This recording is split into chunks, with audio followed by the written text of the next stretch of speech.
जय हिंद दोस्तों, स्वागत है आपका अपने यूट्यूब चैनल रोजगार विद एनएस में। रोजगार विद एनएस में आप सभी का स्वागत है। आज हम पढ़ेंगे भाग दो, नागरिकता। भाग दो में क्या है? नागरिकता है। तो भाग दो आज हम लोग पढ़ेंगे। भाग एक पढ़ चुके थे। भाग एक में क्या था? संघ राज्य क्षेत्र। और भाग दो में क्या है? नागरिकता। तो सबसे पहले भाग याद रखना है कि भाग एक में क्या है? तो क्या है? संघ राज्य क्षेत्र। भाग दो में क्या है? भाग दो में है नागरिकता। ये जरूर याद रखना। भाग दो में पूछे तो नागरिकता, भाग एक में पूछे तो संघ राज्य क्षेत्र। भाग दो में क्या है? नागरिकता है, सिटीजन शिप है। आज हम इसके बारे में जानेंगे। किस अनुच्छेद से लेकर किस अनुच्छेद तक है नागरिकता? अनुच्छेद पाँच से लेकर 11 तक। 5 से लेकर 11 तक क्या है? नागरिकता के बारे में बताया गया है। अनुच्छेद 5 से 11 तक नागरिकता से संबंधित है। अब हम पढ़ लेते हैं नागरिकता के बारे में। भारत में कैसी नागरिकता है? भारत में एकल नागरिकता है। भारत में कैसी नागरिकता है? भारत में एकल नागरिकता है। एकल नागरिकता का अर्थ होता है कि कोई भी व्यक्ति सिर्फ भारत का नागरिक होगा, किसी राज्य का नहीं। तो हम क्या हैं? हम सिर्फ भारत के नागरिक हैं। राज्य के क्या हैं? राज्य के निवासी हैं। भारत के नागरिक हैं, राज्य के निवासी हैं। दो हाँ, ये जो एकल नागरिकता है ये कहाँ से ली गई है? ये याद रखना। एकल नागरिकता ली गई है ब्रिटेन से। एकल नागरिकता कहाँ से ली गई है? ब्रिटेन से ली गई है, क्योंकि ब्रिटेन में भी एकल नागरिकता है। लेकिन दोहरी नागरिकता किस देश की है? तो दोहरी नागरिकता किस देश की है? अमेरिका में दोहरी नागरिकता है। मतलब वहाँ देश की भी नागरिकता दी जाएगी और राज्य की भी नागरिकता दी जाएगी। लेकिन हमारे देश में सिर्फ हमको देश की नागरिकता दी जाती है और राज्य के क्या होते हैं? हम निवासी होते हैं। याद रखना ये चीज़। आगे देखते हैं। नागरिकता कितनी दोहरी नागरिकता कितनी होती है अमेरिका में? दो, एक केंद्र से और एक राज्य से। वर्तमान समय में प्रत्येक देश में दो प्रकार के नागरिक होते हैं। सही बात है। वर्तमान समय में कितने प्रकार के होते हैं? दो प्रकार के नागरिक होते हैं। प्रत्येक देश में दो प्रकार के नागरिक होते हैं। कौन कौन से होते हैं? एक मूल नागरिक होते हैं और एक विदेशी नागरिक होते हैं। मूल नागरिक का मतलब होता है जो यहाँ पे निवास कर रहे हों वो मूल नागरिक हैं। वो विदेश नागरिक का मतलब होता है हैं भारत के पर कहीं विदेश में रहकर अपना जो है बिजनेस कर रहे हों, वो क्या होते हैं? वो विदेशी नागरिक होते हैं। लेकिन उनको नागरिकता कहाँ की दी जाती है? भारत के ही नागरिक होते हैं। उनको नागरिकता भारत की दी जाती है। भारत के नागरिक होते हैं वो, पर विदेश में अपना बिजनेस कर रहे होते हैं तो विदेशी नागरिक हो गए। और मूल निवासी होते हैं, जैसे हम लोग रह रहे हैं भारत में तो हमको भी नागरिकता प्राप्त है, तो हम लोग क्या हैं? ये मूल नागरिक हैं। तो ये होता है मूल नागरिक और ये होता है विदेशी नागरिक। ये सारी चीज़ें याद रखना। विदेशी नागरिक कितने प्रकार के होते हैं? विदेशी नागरिक दो प्रकार के होते हैं। कौन कौन से होते हैं? एक विदेशी शत्रु भी हो सकते हैं और विदेशी मित्र भी। विदेशी शत्रु होते हैं और विदेशी मित्र भी। विदेशी शत्रु हो जाते हैं और विदेशी मित्र भी। विदेशी मित्र भी और विदेशी शत्रु भी। केवल भारतीय नागरिकों को प्राप्त अधिकार। ये जान लेते हैं कि हमारे देश में वो अधिकार कौन कौन से हैं जो सिर्फ भारत के नागरिकों को ही प्राप्त हैं। तो कौन कौन से हैं? भारत का सर्वोच्च पद प्राप्त करने का अधिकार सिर्फ किसको है? किसको है? भारत के नागरिक को है। सर्वोच्च पद का मतलब होता है बड़े से बड़ा पद प्राप्त करने का अधिकार सिर्फ भारत के नागरिक को है। संवैधानिक पद प्राप्त करने का अधिकार किसे है? भारत के नागरिक को है। भारत के नागरिक को है संवैधानिक पद प्राप्त करने का। चुनाव लड़ने का अधिकार किसे है? चुनाव लड़ने का अधिकार किसको दिया गया है? भारत के नागरिक को दिया गया। ऐसा तो है नहीं कोई विदेशी आएगा हमारे देश में चुनाव लड़ेगा और राज करेगा हम पर, तो हम क्या करेंगे? सिर्फ हम भारत के नागरिकों को ही ये अधिकार दिया गया है कि चुनाव लड़ने का अधिकार किससे है? सिर्फ भारत के नागरिकों को है। मतदान करने का अधिकार किसे है? मतदान का मतलब वोट डालने का अधिकार किसे है? वोट डालने का अधिकार सिर्फ भारत के नागरिकों को है। तो वोट डालने का अधिकार किसे है? भारत के नागरिकों को है। वोट डालने का अधिकार किसे है? भारत के नागरिकों को है। चुनाव लड़ने का अधिकार भारत के नागरिकों को है। संवैधानिक पद प्राप्त करने का अधिकार भारत के नागरिकों को है। ये सारी चीज़ें याद रखना है। अच्छा, अनुच्छेद कौन कौन से हैं जो सिर्फ भारत के नागरिकों को दिए जाते हैं? तो अनुच्छेद याद रख लेना। अनुच्छेद है 5 ही अनुच्छेद ऐसे हैं जो केवल भारत के नागरिकों को ही दिए गए हैं और किसी को नहीं। तो 5 अनुच्छेद कौन कौन से हैं? तो पहला अनुच्छेद है हमारा अनुच्छेद 15। दूसरा अनुच्छेद है अनुच्छेद 16। तीसरा अनुच्छेद है अनुच्छेद 29। सॉरी हाँ, अनुच्छेद 29 चौथा है। तीसरा है अनुच्छेद 19 और पांचवा है अनुच्छेद 30। पहला 15 अनुच्छेद, दूसरा अनुच्छेद 16, तीसरा अनुच्छेद 19, चौथा अनुच्छेद 29, पांचवा अनुच्छेद 30। अनुच्छेद 15 में क्या क्या कहा गया है? अनुच्छेद 15 में कहा गया है कि अनुच्छेद 15 में क्या कहा गया है? अनुच्छेद 15 में कहा गया है कि आप जो है आप लिंग, धर्म, जाति, जन्म स्थान, मूल वंश इन सब के आधार पर आप क्या करेंगे? भेदभाव नहीं कर सकते। ये अनुच्छेद 15 कहता है। अनुच्छेद 16 क्या कहता है? लोक नियोजन के लिए समान संरक्षण। लोक नियोजन के लिए समान संरक्षण। लोक नियोजन का मतलब सरकारी जॉब के लिए, सरकारी नौकरियों के लिए हम सभी को समान रखा गया है।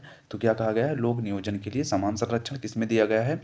अनुच्छेद 16 में। अनुच्छेद 19 क्या कहता है? अभिव्यक्ति की स्वतंत्रता, बोलने की स्वतंत्रता, आने जाने की स्वतंत्रता, कहीं घूमने की स्वतंत्रता, रहने की स्वतंत्रता, हर जगह बिजनेस करने की स्वतंत्रता। ये कौन देता है? अनुच्छेद 19 देता है। आप लोग बताएंगे कि अनुच्छेद 19 का ऐसा कौन सा भाग है जो हटा दिया गया है, और अनुच्छेद 19 में कितने अनुच्छेद अब बचे हैं? अनुच्छेद ए, अनुच्छेद बी, अनुच्छेद सी, अनुच्छेद डी, अनुच्छेद ई, ऐसे करके कितने अनुच्छेद बचे हैं और किसे हटाया गया है? तो अनुच्छेद 19 याद रखना किससे संबंधित है? अभिव्यक्ति की स्वतंत्रता से, मतलब बोलने की स्वतंत्रता से, प्रश्न पूछने की स्वतंत्रता से। आप प्रश्न पूछ भी सकते हैं, प्रश्न कर भी सकते हैं।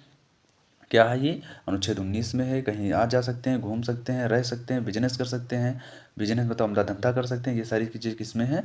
अनुच्छेद 19 में है। अनुच्छेद 29 किससे संबंधित है? अनुच्छेद 29 संबंधित है अनुच्छेद 29 संबंधित है अल्पसंख्यक। अनुच्छेद 29 संबंधित है अल्पसंख्यक वर्गों के संरक्षण से। अल्पसंख्यक मतलब जिनकी जनसंख्या कम है फिर भी उनको क्या किया जाता है? संरक्षण दिया जाता है।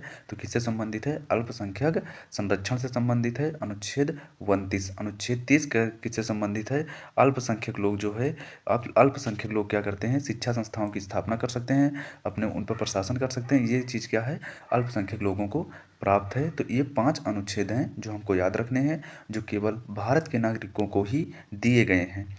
नागरिकता के समर्थन में कानून बनाने का अधिकार किसे दिया गया है? तो किससे दिया गया है? संसद को दिया गया है। तो अनुच्छेद आप लोग बताएंगे किस अनुच्छेद के तहत जो है संसद को ये अधिकार दिया गया है कि आप भारतीय नागरिकता के समर्थन में आप कानून बना सकते हैं। ये अधिकार संसद को दिया गया है। किस अनुच्छेद के तहत ये अधिकार संसद को दिया गया है? ये आप लोग कमेंट में ज़रूर बताएंगे कि किस अनुच्छेद के तहत ये अधिकार संसद को दिया गया है। नागरिकता के समर्थन में कानून बनाने का अधिकार किसे दिया गया है? संसद को दिया गया है। याद रखना, आप लोग कमेंट में बताएंगे किस अनुच्छेद के तहत ये अधिकार संसद को दिया गया है, किस अनुच्छेद के तहत दिया गया है, किस अनुच्छेद के तहत दिया गया है, अनुच्छेद के तहत दिया गया है, किस अनुच्छेद के तहत ये अधिकार दिया गया है, किस अनुच्छेद के तहत ये अधिकार दिया गया है, किस अनुच्छेद के तहत ये अधिकार जो है संसद को दिया गया है, किस अनुच्छेद के तहत ये अधिकार संसद को दिया गया है कि नागरिकता के समर्थन में कानून बनाने का अधिकार सिर्फ संसद को है। तो अनुच्छेद आप लोग कमेंट में बताएंगे किस अनुच्छेद के तहत दिया गया है। आगे देखते हैं। संसद ने नागरिकता संशोधन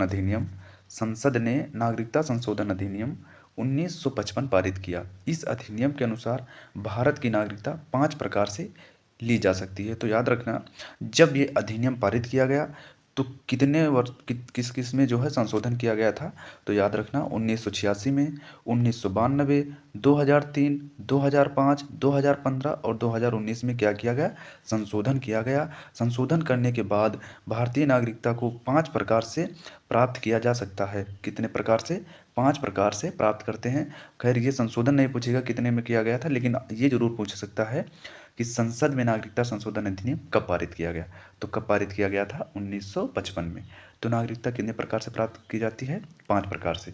कितने प्रकार से? 5 प्रकार से नागरिकता प्राप्त की जाती है। कौन कौन से वो 5 प्रकार हैं? देखो, पहला है जन्म द्वारा। पहला है जन्म के द्वारा। जन्म द्वारा किसके द्वारा? जन्म के द्वारा। दूसरा वंश के द्वारा। तीसरा पंजीकरण द्वारा। चौथा देशीकरण द्वारा। और 5वां भूमि अर्जन द्वारा हम ये नागरिकता ग्रहण कर सकते हैं। पहले समझ लेते हैं जन्म के द्वारा। जन्म के द्वारा कैसे? मतलब किसी भी व्यक्ति का जन्म जो है 26 जनवरी 1950 से के बाद, 26 जनवरी 1950 तक या 26 जनवरी 1950 के बाद, 26 जनवरी 1950 के बाद क्या हुआ हो? भारत में जन्म हुआ हो, तो हम क्या देंगे उनको? भारतीय नागरिकता देंगे। 26 जनवरी 1950 के बाद भारत में जन्म हुआ हो तो क्या देंगे उनको हम? जन्म द्वारा नागरिकता दी जाएगी। भारत की नागरिकता जन्म के द्वारा दी जाएगी। भारत की नागरिकता दी जाएगी, लेकिन इसके दो अपवाद कौन कौन से हैं? देखो, दो अपवाद हैं। यदि आप विदेशी राजनयिक के भारत में जन्मे बच्चों तथा शत्रु के अधीन किसी भारतीय भूभाग में जन्मे बच्चों को भारतीय नागरिकता प्राप्त नहीं की जाएगी। 26 जनवरी 1950 के बाद 26 जनवरी 1950 के बाद भारत में जन्म के आधार पर नागरिकता संबंधी ये जो है घुसपैठिए जो थे, इनका बहुत दुरुपयोग किए। इसके स्वरूप जब दुरुपयोग करने लगे तो क्या किया गया? 1986 में इस प्रावधान को क्या किया गया? और कठोर करके नागरिकता संशोधन अधिनियम 1986 पारित किया गया। जब जन्म के द्वारा बहुत ज़्यादा दुरुपयोग करने लगे तो क्या किया गया? इनके द्वारा जो है नागरिकता जो है बहुत ज़्यादा, जन्म के द्वारा जब बहुत ज़्यादा दुरुपयोग होने लगा तो क्या किया गया? थोड़ा कठोर कर दिया गया। जब कठोर किया गया तो इसमें संशोधन करके नागरिकता संशोधन अधिनियम 1986 लाया गया। अच्छा, दुरुपयोग कैसे करते थे? दुरुपयोग का मतलब होता है, दुरुपयोग कैसे करते थे? जैसे कोई विदेशी हैं, भारत में आए घूमने घामने के लिए, अब उनकी वाइफ प्रेग्नेंट है, यहाँ पर उनको बच्चा हो गया तो उनको जन्म के आधार पर नागरिकता दे दी जाती थी।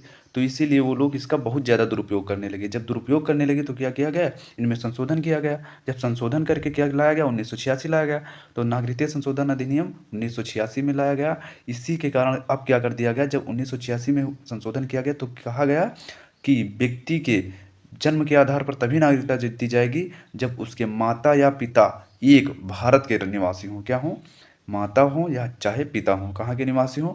भारत के निवासी हों, तभी उनको जन्म के आधार पर नागरिकता दी जाएगी। तो याद रखना, पहला अधिनियम पूछे तो 1955 में क्या कहा गया? 5 प्रकार की नागरिकता दी गई।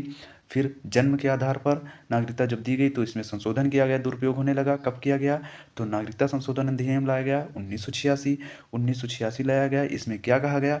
1986 में कहा गया किसी भी व्यक्ति को जन्म के आधार पर, किसी भी बच्चे को जन्म के आधार पर नागरिकता तभी दी जाएगी जब उसके माता या पिता, मम्मी या पापा भारत के नागरिक हों। एक, इनमें दोनों में से केवल एक अगर भारत का नागरिक है तो उस बच्चे को जन्म के आधार पर नागरिकता दे दी जाएगी। तो ये किसमें कहा गया? नागरिकता संशोधन अधिनियम 1986 में। इसमें कहा गया नागरिकता संशोधन अधिनियम 1986 में ये कहा गया। अगला क्या है? वंश द्वारा।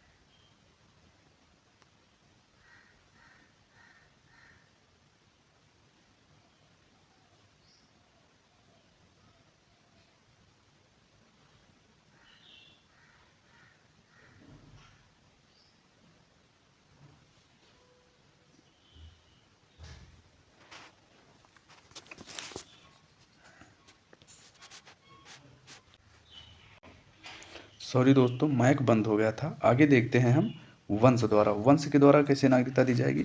वंश के द्वारा ये कहा गया है कि 26 जनवरी 1950 ईस्वी को या उसके बाद जन्म लेने वाला व्यक्ति भारत का नागरिक हो सकता है यदि उसके जन्म के समय जो है उसके माता पिता क्या हों? माता पिता में से कोई भी भारत का नागरिक हो। माता पिता क्या हो? भारत का नागरिक हो। लेकिन बाद में क्या किया गया कि माता की नागरिकता के आधार पर क्या किया गया? विदेश में जन्मे व्यक्ति को नागरिकता प्रदान करने का प्रावधान जो है नागरिकता संशोधन अधिनियम 1992 द्वारा किया गया। याद रखना कि माता के आधार पर कब नागरिकता दी? पहले क्या था? माता के आधार पर और पिता के आधार पर दोनों प्रकार की नागरिकता दी जाएगी। लेकिन माता के आधार पर नागरिकता देने के लिए क्या किया गया? एक अधिनियम लाया गया 1992 द्वारा कि आप माता के आधार पर भी नागरिकता प्राप्त कर सकते हैं। तो 3 दिसंबर 2004 के बाद भारत से बाहर जन्मा कोई व्यक्ति वंश के आधार पर भारत का नागरिक नहीं हो सकता। ये कब कहा गया? 3 दिसंबर 2004 में ये प्रावधान लाया गया कि कोई भी व्यक्ति यदि भारत से बाहर जन्मा है 3 दिसंबर 2004 के बाद, तो उसे भारत की नागरिकता नहीं दी जाएगी। यदि उसके जन्म के 1 वर्ष के भीतर भारतीय, मतलब जिस देश में, हर देश का एक दूतावास क्या होता है, उस देश में रहता है, तो उसी दूतावास को सूचना दी जाएगी, पंजीकरण ना करा दिया गया हो। यदि उस दूतावास के द्वारा पंजीकरण ना किया गया हो, तब उसे भारत की नागरिकता नहीं दी जाएगी। ये हो गया हमारा वंश के आधार पर। अब पढ़ते हैं पंजीकरण द्वारा। पंजीकरण द्वारा क्या होता है? पंजीकरण द्वारा मतलब होता है, पंजीकरण हेतु क्या करते हैं, आवेदन की तिथि कितनी रखी गई थी? 6 माह। मतलब अब 5 वर्ष पूर्व भारत में निवास करने वाला व्यक्ति पहले क्या था? 6 माह। अब 5 वर्ष तक भारत में रह रहा हो तब उसे नागरिकता दी जाएगी पंजीकरण द्वारा। और पहले क्या था? 6 महीना आप भारत में रह लो, आपको भारत की नागरिकता दे दी जाती थी। लेकिन अब ये नहीं है, अब क्या किया गया? 5 साल तक आपको भारत में रहना होगा, तब आपको भारत की नागरिकता दी जाएगी। जिनका जन्म भारत में हुआ हो, किंतु जो भारत से बाहर किसी अन्य देश में निवास कर रहा हो, आपको क्या करना होगा? 5 साल अपने हमारे देश में, भारत में रहना होगा। विदेशी महिला जो किसी भारतीय से विवाह कर चुकी हो या करने वाली हो, इन सबसे। अगला क्या है? देशीकरण द्वारा। देशीकरण द्वारा क्या होता है? देशीकरण के द्वारा नागरिकता दी। देशीकरण में क्या कहा गया है? देशीकरण में ये कहा गया है कि 1 वर्ष से लगातार भारत में रह रहा हो, 1 वर्ष से लगातार, इसके साथ साथ 1 वर्ष से पूर्व भी कुल कम से कम 7 वर्ष तक भारत में रह चुका हो। अगर आप 1 साल से भारत में रह रहे हैं, लेकिन इसके बाद आप क्या थे? भारत में 7 साल रह चुके थे, उसके बाद आप विदेश चले गए, कहीं चले गए, उसके बाद आए, आप 1 साल तक क्या कि भारत में फिर रहे हैं, तब आपको नागरिकता दी जाएगी। लेकिन आपको क्या होगा? एक भाषा सीखनी पड़ेगी। आपको कोई एक भाषा का अच्छे से ज्ञान हो, आपको कोई एक भाषा बहुत अच्छे से आती हो, तब आपको क्या दी जाएगी? भारत की नागरिकता दी जाएगी। तो ये क्या कहता है? देशीकरण में ये कहा गया है। अगली है नागरिकता भूमि अर्जन द्वारा। भूमि अर्जन द्वारा क्या किया गया है? यदि आप, भारत सरकार जो किसी भी भूमि को अर्जित करती है, किसी भी भूमि को अपने देश में मिलाती है, अपने राज्य में मिलाती है, तो उस देश की उस भूमि के अंतर्गत रहने वाले लोगों को नागरिकता स्वतः प्राप्त हो जाती है। उनको क्या होती है? भारत की नागरिकता मिल जाती है। उनको भारत में उसका विलय किया जाता है, और उस क्षेत्र में निवास करने वाले व्यक्तियों को क्या किया जाता है? स्वतः ही भारत की नागरिकता दे दी जाती है। जितनी जो भूमि भारत में मिलाई गई हो, उस भूमि पर रहने वाले व्यक्ति, जितने भी व्यक्ति होंगे, उनको क्या किया जाएगा? भारत की नागरिकता स्वतः ही प्राप्त हो जाएगी। उनको कोई कानून या कोई भी क्रियाकलाप नहीं करना पड़ता है, उनको स्वतः ही नागरिकता प्राप्त हो जाती है। आगे देखते हैं। आगे है नागरिकता का अंत। मतलब नागरिकता कैसे समाप्त हो जाएगी? तो नागरिकता कैसे समाप्त हो जाती है? किसी अन्य देश की नागरिकता जब आप ग्रहण कर ले, या नागरिकता कैसे समाप्त होती है? नागरिकता से कैसे वंचित किया जाएगा? तो नागरिकता से वंचित करने की शक्ति किसको है? संसद के पास है। किसको है? ये संसद के पास है। तो निम्न आधार पर आपको नागरिकता से वंचित कर दिया जाएगा। पहला, युद्ध काल में आपने शत्रु का साथ दे दिया हो। भाई आप रह रहे हैं भारत में, साथ दे रहे हैं किसी शत्रु का, किसी दुश्मन का, विदेशी लोगों का, तो आप क्या करेंगे? नागरिकता से स्वतः ही वंचित कर दिए जाएंगे। संविधान के प्रति अविश्वास पारित कर रहे हो, संविधान के प्रति क्या कर रहे हो? अविश्वास पारित कर रहे हो, संविधान में लिखी गई बातों का उल्लंघन कर रहे हो, आप उनके प्रति कार्य ना कर रहे हो, तो आपको क्या किया जाएगा? भारत की नागरिकता से स्वतः ही निलंबित कर दिया जाएगा। तो इससे सारी चीज़ें याद रखना। अगला है स्व अगला है स्वेच्छा से भारत की नागरिकता छोड़ देना। आपने स्वच्छता से अपनी इच्छा अनुसार भारत की नागरिकता छोड़कर किसी अन्य देश की नागरिकता ले ली है, तो आपको किया जाएगा? भारत की नागरिकता से वंचित कर दिया जाएगा। स्वतः ही भारत की नागरिकता आपकी समाप्त कर दी जाएगी। किसी दूसरे देश की नागरिकता ग्रहण कर लेने पर आपको भारत की नागरिकता नहीं दी जाएगी, अतः स्वतः ही भारत की नागरिकता समाप्त हो जाएगी। बिना सूचना दिए यदि आप 7 वर्षों से भारत के बाहर रह रहे हो, तो आपकी नागरिकता क्या होगी? स्वतः ही समाप्त हो जाएगी। अब हम पढ़ते हैं।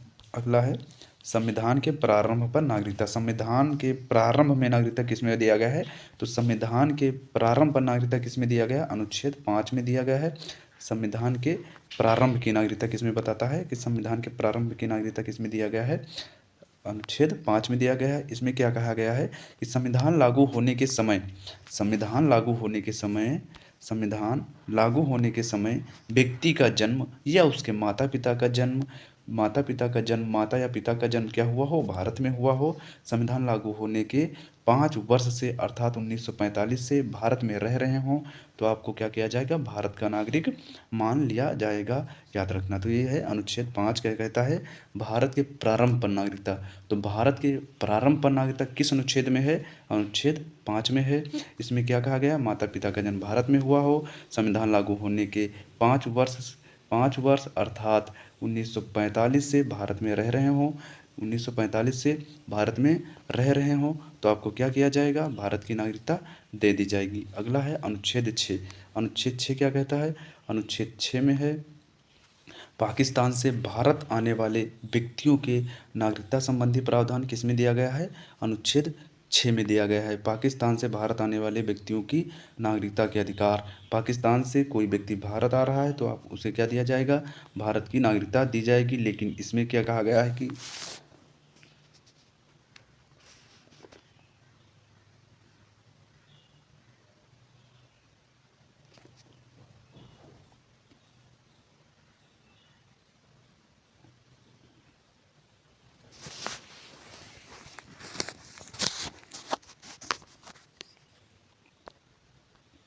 इसमें क्या कहा गया है, यदि उसके माता पिता या उसके दादा दादी का जन्म क्या हुआ हो, भारत में हुआ हो, लेकिन भारत का विभाजन ना हुआ हो, तब उसके माता पिता या दादा दादी किसी का जन्म जो है भारत में है, मतलब उनके कोई भी गार्जियन भारत का नागरिक है, तो उसे क्या दिया जाएगा, अविभाजित से पहले भारत में हुआ हो तो उनको क्या दिया जाएगा, भारत की नागरिकता दी जाएगी। भारत की नागरिकता दी जाएगी।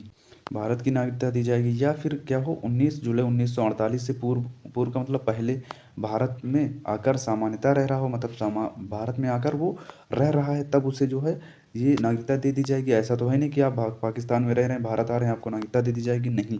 ये कुछ प्रावधान है, इनको आप पूर्ण कर रहे हैं तब आपको भारत की नागरिकता दी जाएगी, नहीं तो आपको भारत की नागरिकता नहीं दी जाएगी।